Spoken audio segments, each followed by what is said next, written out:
Marami-rami ding dili sa sariwa ang aking naiuwi galing sa diskarte, kaya naman pagdadalawahin ko ang timpladine. Inihiwalay ko yung mga medyo malaki at tinanggalan ko ng tinik, alam niyo na siguro ang gagawin dyan. Sa tanda ko ng are, first time kong gumawa ng ganyan. At ilang taon na rin akong hindi nakatihim na rin, kaya nasabik na rin akong tikman nito. Pagkatapos kong linisan ng maayos, nilagyan ko ng pimentang durog at syempre nihalo ko na tinadtad na sibuyas. Nihalo ko na rin ang tinadtad na luya. At syempre, pinigaan ko ng kalamansi, mga 5. Eh bahala na si Batman kung anong lasa. Pagkatapos kong lagyan ng kalamansi ay nilagyan ko pa ng suka.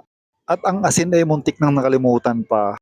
Pagkatapos ko pa halu-haluin, saka ko naalaala. Kaya nilagyan ko ng asin kahit medyo huli na. Pagkalagay ko ng asin, hinayaan ko muna ng sandali para naman mamutla yung dilis sa suka at kalamansi. Kaya tikman na natin ang aking minekos-mekos na dilis na kinilaw. Sarap. Tuwan-tuwa nga pala ako sa part na ito at hindi ko akalain ako yung makakatimpla ng ganito kasarap.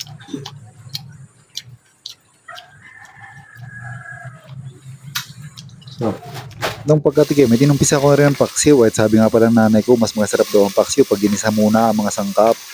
Ang kinilaw na dilis ay isa sa paboritong pulutan ng mga magiinom, pero kahit hindi ka umiinom, masarap itong papakin kahit anong oras. Lalo na kung fresh na kakagaling na sa dagat. Ang pagpapaksiw ko nga pala ay lutong pacham-pacham na lang. Kahit anong paraan ng pagluluto, basta masarap yung ulam. At lasang paksiw, ayos na yan. Basta may ulam na pagsasaluhan, sabi nga ang mahalaga ay importante. Pagkatapos ng igisa ang sibuyas, luya at bawang, inilagay ko na ang mga isda.